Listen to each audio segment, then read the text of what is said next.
नमस्कार, जय भीम। मी उल्गेश चलवादी,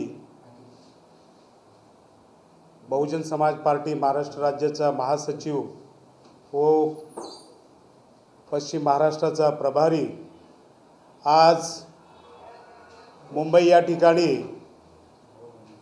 मी EVM ला विरोध करण्यासाठी या ठिकाणी आलेला आहे। EVM हटाओ, भारत देश बचाओ, EVM हटाओ, संविधान बचाओ हा माझा नारा आहे। आपल्याला या ठिकाणी मी सांगू इच्छितो, जेव्हापासून EVM आला, या भारत देशामधील प्रत्येक माणसाला एक संभ्रम निर्माण केलेला आहे की आपण मत ज्यांना देतो ते मत त्यांना जातं का। आणि आज गेले अनेक वर्षात की ज्यांना लोकप्रतिनिधी बनवायचं ठरवतात, परंतु त्या ठिकाणी भलताच माणूस निवडून येतो आणि लोकांचा आशाचा निराशा होतो। म्हणून आज या विधानसभेमध्ये महाराष्ट्राचे 2024च्या या विधानसभा झालं, या विधानसभेमध्ये देखील जनतेला आशाच्या ऐवजी निराशाच मिळालेली आहे। या ठिकाणी जे सरकार आज आलेलं आहे ते भाजप असेल, राष्ट्रवादी अजित पवार गट असेल किंवा शिवसेना शिंदे गट असेल, की कुणी अपेक्षा केलं नव्हतं की इतक्या मोठ्या प्रमाणात त्यांचे सीट येतील, परंतु त्या ठिकाणी अशा घडल्यामुळं संपूर्ण महाराष्ट्रामध्ये एक निराशाचा वातावरण दिसत आहे। आणि मी बहुजन समाज पार्टीचा राज्याचा महासचिव आणि पुणे महानगरपालिकेचा माजी नगरसेवक होतो आणि मी देखील वडगाव शहरी मतदारसंघातून निवडणूक लढवलं।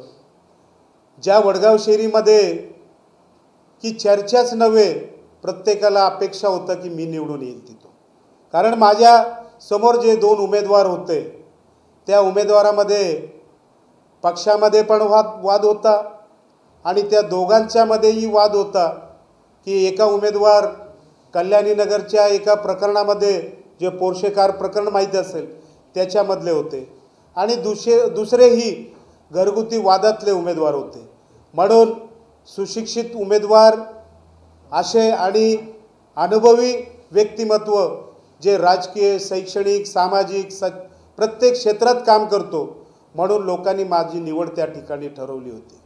परंतु ज्यावेळी मत मोजणी झाली, तिथं मला मिळालेले मत पाहून मीच काय, संपूर्ण वडगाव शहरी मतदारसंघातील लोक, पुण्यातील आणि महाराष्ट्रातील तमाम लोक एक आश्चर्यचकित झालं की मला मिळालेले मत होते 3762। ज्याने लोकांनी अपेक्षा केलं होतं मला लाखभर मतं मिळतील आणि मी निवडून येईल, परंतु असं कुठंच नाही झालं।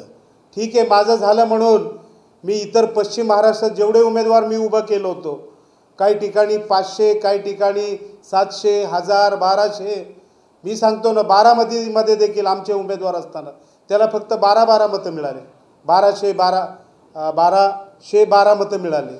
तर अशा प्रकारे प्रत्येक ठिकाणी घडलं। तर याच्यामधून आम्हाला असं दिसून आलं की शाहू फुले आंबेडकर विचारावर काम करणारा हा पक्ष म्हणजे या देशातला 3 नंबरचा पक्ष म्हणजे बहुजन समाज पार्टी आहे। या बहुजन समाज पार्टीला या महाराष्ट्र राज्यातून हद्द पार करण्यासाठी या लोकांनी केलेलं या ठिकाणी दिसून आला। म्हणून मी प्रत्येक महाराष्ट्रातील माझे माऊली असतील, माझे बांधव असतील, मी सर्वांना सांगू इच्छितो की येणाऱ्या काळामध्ये जर EVM या देशातून हटवलं नाही तर या देशामधून जे डॉक्टर बाबासाहेब आंबेडकरांनी आपल्याला राजघटना दिलेले म्हणजे ते संविधान आहे, ते संविधान हटवण्याचा हा EVMचा षडयंत्र आहे। तर म्हणून मी प्रत्येकाला या ठिकाणी आवाहन करू इच्छितो की आज जेव्हापासून EVM आला, एक खरं नेतृत्व या महाराष्ट्राला असेल किंवा महानगरपालिकेचे नगरसेवक असेल या मिळालेले नाही।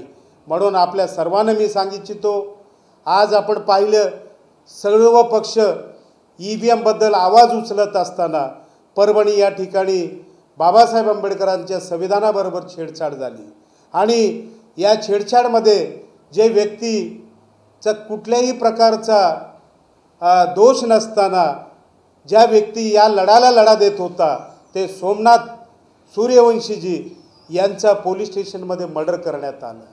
आपण पाहत आहे ते मर्डर करून थांबले नाही तर या देशाच्या सर्वोच्च सदनमध्ये अमित शहा सारखे व्यक्तीने